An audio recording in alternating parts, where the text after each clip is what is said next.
नमस्कार किसान एवं पशुपालक भाइयों, स्वागत है आपका हमारी खेती हमारे पशु यूट्यूब चैनल पर। किसान साथियों, आज हम बात करेंगे पशुओं के बारे में। और पशुओं के बारे में भी एक विशेष बात मैं आपसे करना चाहता हूं। मेरे बहुत से किसान भाइयों ने, पशुपालक भाइयों ने मेरे पास कमेंट करे हैं, तो जिस प्रकार की समस्याएं पशुओं में आ रही हैं उससे संबंधित ही आज मैंने ये वीडियो बनाने का फैसला किया है। मैं चाहता हूँ कि मेरे किसान भाइयों को ये जानकारी होना बहुत ज़रूरी है जो मैं आपको देना चाहता हूं। आज हम बात करेंगे पशुओं के थनों में दिक्कत क्यों आती है, पशुओं के थन सुरक्षित कैसे रहें। ये एक विशेष समस्या हमारे किसानों के बीच में रहती है। सबसे पहली बात मैं बताना चाहता हूं किसान साथियों कि जो गाय या भैंस के थन हैं उसमें मिस्टाइटिस यानी कि इन्फेक्शन क्यों होता है, उसके क्या क्या कारण होते हैं। उसके 2-3 कारण विशेष होते हैं किसान साथियों। पहला कारण होता है कि जहाँ पशु बंधता है, जो ठाण होता है, जहाँ पशु बैठता है, उसकी साफ सफाई होनी बहुत ज़रूरी है। हफ्ते में 10 दिन में जो पोटेशियम परमैंगनेट होती है, लाल दवाई जो होती है, उससे अपने पशुओं के ठाणा ने एक आदि में धोना जरूरी है। चाहे 10 दिन में धो दो, लेकिन धो जरूर। दूसरा मुख्य कारण क्या है इसका बीमारी का? एक तो कारण है कि आपके ठाणा में अगर गंदगी है, यानी कि ठाणा में सफाई नहीं है, तो आपका पशु में फंगस या जो आपका इन्फेक्शन है वो हो जाता है। दूसरा सबसे मेन कारण क्या होता है इसमें? सबसे मेन कारण होता है मेरे किसान साथियों, जब हम पशु का दूध निकाल देते हैं, पशु का दूध निकाल दिया और उसके 5 या 10 मिनट के बाद में वो पशु बैठ गया, इस दौरान पशु के जो थन होते हैं जहाँ से हम दूध निकाल रहे हैं वो सुराख बंद नहीं होते और जो बैक्टीरिया हैं वो उस थन के अंदर से अंदर चले जाते हैं। थन के अंदर 2 सतह होती हैं। एक सतह तो ये है जो हमें दिखाई देती है, स्किन होती है जो पशु की। इसके अंदर एक और सतह होती है जो दूध को कंट्रोल करती है। तो जो कंट्रोल करने वाली सतह होती है उसका मुंह बंद होने में कम से कम 15-20 मिनट का समय लग जाता है। तो जब हम दूध निकालते हैं पशु का, उसके बाद में पशु को 15-20 मिनट तक नहीं बैठना चाहिए। पशु का अगर आप चारा डाल दो, बाखर डाल दो, कुछ भी डाल दो, पशु को इस तरीके से रखो कि वो 15-20 मिनट तक ना बैठे। उसके बाद बेशक तो बैठ जाओ, कोई दिक्कत नहीं है। ये 2 मुख्य कारण होते हैं पशु में थनों में दिक्कत होने की। अगर किसी किसान भाई के पशु के दिक्कत होगी थन में, तो सबसे पहले क्या करना मैं आपको और बता देता हूँ। सबसे पहले किसान साथियों, उसका दूध जो दूषित थन है, जिस थन में दिक्कत हुई है, जिस थन में इन्फेक्शन हुआ है, एक साफ सिरिंज ले लो, स्टोर से ले आओ नई सिरिंज, और उसकी पीछे से जिसको हम धकाते ना, धकेलते हैं जिसको, उसको निकाल के मुंह का उंगली अड़ा दो और उसके अंदर धार मार के उसको बंद कर दो। पीछे से वो ढक्कन लगा दो उसका, यानी कि साफ सिरिंज में उसकी धार मार लो। ये काम आपने जब करना है जब उसका ट्रीटमेंट शुरू ना होया हो, यानी उसका कोई सुआ ना लग गया हो।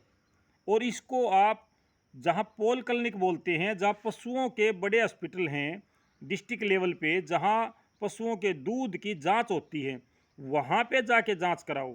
1 मिनट में आपकी बीमारी का पता चल जाएगा, 1 मिनट में, कि भाई इसका ये इन्फेक्शन है और ये इंजेक्शन आपने लगाना है। आम तौर पर जो हमारे सरकारी हॉस्पिटल में डॉक्टर होते हैं वो अंदाजा लगाते हैं। एक अंदाज़ा होता है कि भाई ये 5-4 जो इन्फेक्शन है उसको रोकने के लिए, इन्फेक्शन को कम करने के लिए ये इंजेक्शन लगते हैं, वो वही इंजेक्शन लगाते हैं। किसी किसी का तो सूत आ गया है, एक भाई उसका 2 सुई लागे, 4 लागे, वह ठीक होगी। लेकिन कभी कभी ऐसा भी होता है कि इन्फेक्शन उस टाइप का ना हो जिस टाइप की दवाई दी जा रही है। अगर हम अपने पशु का दूध चेक करवाते हैं और उसमें जो इन्फेक्शन बताया है उसके अकॉर्डिंग अगर हम दवाई देते हैं तो 90, 95 और 100%, 90, 95 और 100% आपके पशु का थन खराब नहीं होगा और वो जल्दी ठीक होगा, पशु जल्दी दूध से आएगा। ये बात आप ध्यान रखना। देसी दवाई, भाई मैं तो नहीं कहूँगा कि देसी दवाई दो, लेकिन बहुत सी देसी दवाइयाँ भी हैं। रोज़ फेसबुक पर देखा, हाँ, एक लोई बना दी, पशु को दे दो, आपका वो ठीक हो जाता है। भाई देखो, मैं नहीं कहता यह बात, किसी का पशु के साथ में खिलवाड़ नहीं करना चाहता कि भाई उसका पशु का थन खराब हो जाए। मन तो गाला उठाऊंगी, नहीं, डॉक्टरों से आप उसका दूध चेक कराओ, उसके बाद में जो दवाई बताई है डॉक्टरों ने वो दवाई आप अपने पशु को दो, वो इंजेक्शन आप लगवाओ। अगर आपका पशु में पिछले ब्यात दूध कम था, यानी कि थन घटने की समस्या हो जाया करे, इस पोजीशन में थन की कोशिका डैमेज हो जाती हैं। जब पशु में इन्फेक्शन होता है तो थन की कोशिका डैमेज हो जाती हैं, यानी कि वो कमज़ोर हो जाती हैं। उनको फिर से जीवित कैसे करें, पुनर्जीवित कैसे करें? जिस प्रकार की दवाई का मैं प्रयोग करता हूं, मैं आपको एक बार बता सकता हूं। मैं आड्रेच का प्रयोग करता हूं। ये आड्रेच क्या काम करती है? ये आड्रेच दो प्रकार से काम करती है। एक तो आपके पशु की जो ओंडी होती है, लोटी जिसको बोलते हैं, अडर जिसको बोलते हैं, उसको सुडोल बनाती है, मोटा बनाती है, सुंदर। थना न लांबे करेगी, थना में कोई दिक्कत होगी तो उसने रिपेयर करेगी, थना की कोशिका डैमेज हो रही है उसकी रिपेयर करेगी। ये काम करती है आड्रेच। पशु को एक्स्ट्रा पावर देती है, यानी कि जब पशु ब्याण का नज़दीक होता है तो उसको ज़्यादा चारा तो हम डाल नहीं सकते, ज़्यादा बाखर भी बंद कर देते हैं, तो उस दौरान पशु को एनर्जी की ज़रूरत तो फिर भी पड़ेगी। तो उस एनर्जी के लिए आड्रेच, एक बार मैं दिखा देता हूँ किसान साथियों आपको। भाई ये एक दवाई है, देखो आड्रेच आपको दिखाई दे रही होगी, अक्सर मिट रही है थोड़े से। ये पुराना डिब्बा मेरे पास धरा था, आड्रेच आपको शायद दिखाई देगी होगी। आड्रेच, इसके ऊपर ये देखो कितनी पावर की चीज़ें हैं, आप इसको देख सकते हो। ये पावर है इसके अंदर भाई। ये क्या करती है, ये पशु की जो लोटी होती है, औंधी होती है, उसको बढ़ाने में मददगार है, उसको अच्छे से बढ़ाती है। उसका पूरा फुलाव, पूरा दिखावा, यानी कि पशु के अच्छे पैसे लगते हैं इसको पिलाने से। ये देनी कितनी है? 5 से 10 ml डेली की सिरिंज में भरो और पशु का मुंह में मार दो।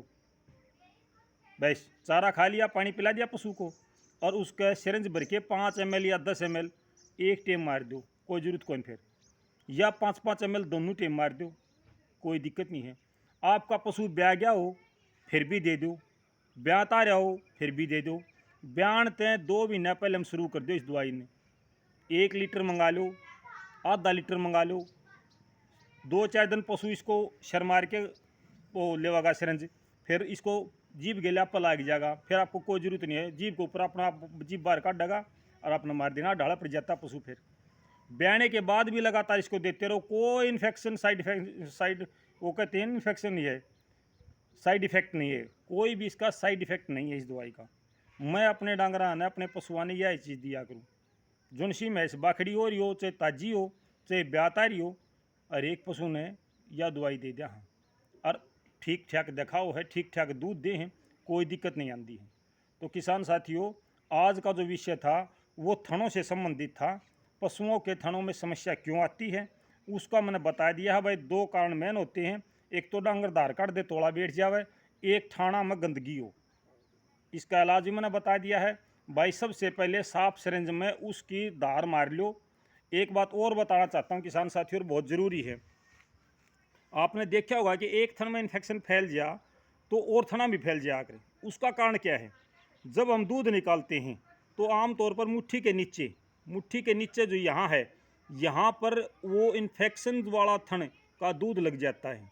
फिर हम इस साथ दूसरे थन की धार काटेंगे, वो दूध थोड़ा हला गया लूग गया और उस थन ने टच कर जाएगा, तो उस दूसरे थन ने भी ले बैठेगा। क्या करना है आपने? जो 3 थन आपके ठीक ठाक हैं, सुरक्षित हैं, पहले उनकी धार काट दो। पहले उनकी धार काटो जो सुरक्षित हैं। जो थन इन्फेक्शन ग्रस्त है, जिसमें समस्या आ रही है, उस थन ने छेड़ो ही ना, उस थन ने आखिर में धार काटो, उसकी न्यारा दूध काटो। और उस थन ने जब आप चाटोगे, चाक के देखोगे तो उसका थोड़ा चरचरा स्वाद आएगा। आज उसका थन भारा हो रहा है, मैंस का दर्द हो है, शाम को काटोगे सोई ज़्यादा हो जाएगी, लोटी में बाट हो जाएगी, उसके बाद में छेछड़ी आने शुरू हो जाएंगी, फिर दिक्कत बच जाएगी। तो आप सबसे पहले आपने न्यू दिखा हुआ मेरी भैंस का थन में, गाय का थन में यह दिक्कत हुई है, थन में दिक्कत हुई है, तो साफ सिरिंज में उसकी 2 धार मार के और उसको टेस्ट कराओ। जहाँ पर भी दूध टेस्ट होता है आपके नज़दीक में, वहाँ पर टेस्ट कराओ, उसमें इन्फेक्शन का पता चल जाएगा। और जो वो इंजेक्शन बताते हैं वही इंजेक्शन ले आओ वहीं से, क्योंकि गाँव में इंजेक्शन नहीं पाओगा। फिर वो जो वो बताओगे उनके आसपास में दुकान होती हैं, वो बड़ी दुकान है, स्पेशल दुकान है, वहाँ से लेकर आ जाओ और अपना अंधे पशु का वो इंजेक्शन लगवा दो, आपका पशु जल्दी ठीक होगा और 100% सही होगा। क्योंकि हमने बीमारी का बेड़ा पट गया, भाई बीमारी यह है, और बीमारी का बेड़ा पटे पाछे तो दवाई आप पे है। 80% जो पशु खराब हो इसी वजह से होते हैं। फिर उसका 2-4 दिन के बाद में वो थन रुक जाए है, फिर उसके बर्मा फेरेंगे, बर्मा नहीं फेरेंगे तो उसका चीरा देंगे, उसकी एड़ी ने काट के भगा देंगे, यानी कि फिर वो ट्रीटमेंट बददा चलेगा, फिर समस्या घनी होगी। तो पहले किसान भाई इस बात का ध्यान रखें कि इसका सही इलाज क्या है। तो किसान साथियों, जानकारी तो बहुत है देने के लिए, और डेली मैं आपसे जानकारी देता हूँ। तो मैं आपसे भाई देखो वीडियो तो लंबी होने लग रही है, मैं क्या करूँ बताओ, कौन सी जानकारी टाल करूँ, क्या बात ना छोड़ दूँगा। एक बात ना छोड़ दूंगा तो किसान साथियों आपका नुकसान हो जाएगा।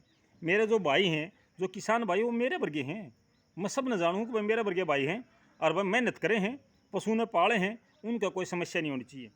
तो किसान साथियों, कोई भी समस्या है आप मेरे से कमेंट के माध्यम से बता सकते हो। लगातार एक वीडियो जो सुबह आती है वो वीडियो इसी काम की बनाई है कि वह पशुपालन और खेती, उसमें अलग प्रकार की जानकारी है। दोपहर वाली वीडियो तो मौसम की है भाई, वो तो थोड़ी बहुत मौसम की जानकारी है वो दे दूँ हूँ। लेकिन पशुओं के बारे में कोई भी समस्या है, बड़े बड़े डॉक्टर, पीएचडी डॉक्टर मेरे साथ जुड़े हुए हैं, पीएचडी डॉक्टर। आपकी कोई भी समस्या होगी उसका समाधान हम उससे सीधे सीधा बात करके उन्हें करावाएंगे। तो किसान साथियों, आज के लिए मैं इतना ही कहना चाहता था। अगर वीडियो अच्छी लगे तो एक लाइक जरूर कर दिया करो, मेरा हौसला बढ़ जाएगा। और कुछ नहीं होता है, सिर्फ हौसला बढ़ जाए किसान साथियों कि भाई मेरे किसान भाइयों ने अच्छी लगी ये वीडियो, और कोई ज़्यादा मांग नहीं मेरी। तो आज के लिए इतना ही किसान साथियों, दोपहर को फिर मिलते हैं आपसे एक नई जानकारी के साथ, मौसम की जानकारी के साथ। तब तक नमस्कार, जय हिंद।